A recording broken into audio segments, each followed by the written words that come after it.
நேற்று 3 blouse cutting போட்டோம். ஒரு லைனிங் ப்ளவுஸ், 2 நார்மல் ப்ளவுஸ். அதில் லைனிங் ப்ளவுஸ் நேற்று தைச்சிட்டோம்.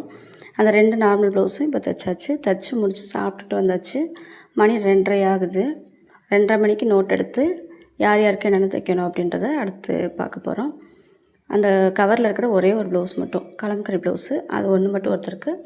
இன்னொரு ப்ளவுஸு டிசைன் ப்ளவுஸு. அதுக்கு ஃபால்ஸ் தேடி எடுக்கிறதுக்கே ரொம்ப நேரம் ஆகிடுச்சு. இப்போ அந்த ஒரு கலம்கரி அதோட லைனிங்கோடு சேர்த்து வயலட் கலர் ப்ளவுஸு 2 பேத்துக்கு அயர்ன் பண்ணி வைக்கிறோம். அயர்ன் பண்ணுறதுக்கு முன்னாடி, அயர்ன் பண்ணதுக்கப்புறம் அடுத்து லைனிங்கு அயர்ன் பண்ணிவிட்டு பார்க்குறோம்.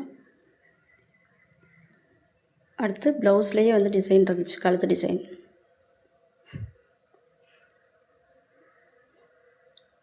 இப்போ ஃபஸ்ட்டு இந்த ப்ளவுஸை கட்டிங் போட்டுடலாம். நோட்டில் தான் இருக்கிறது அளவு. நம்மக்கிட்ட ஒரு தடவை தைக்கிறவங்க மறுபடியும் அளவு கொடுக்க மாட்டாங்க. ஏதாவது சின்ன சின்ன கரெக்ஷன்ஸ் இருந்துச்சுன்னா சொல்லுவாங்க. நோட்டில் மட்டும் அந்த கரெக்ஷனை மட்டும் மாற்றிக்குவோம்.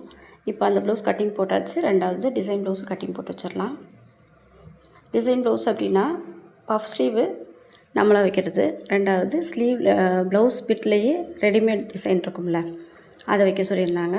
அதுவும் கட்டிங் போட்டு முடிச்சாச்சு. மணியை பாருங்கள், 4 மணி ஆயிடுச்சு. இப்போ 4:15க்கு ஸ்கூலுக்கு போயிட்டு வந்ததுக்கப்புறமா இப்போ அந்த ஒரு ப்ளவுஸு தைக்கிறோம். தைச்சி முடிச்சாச்சு.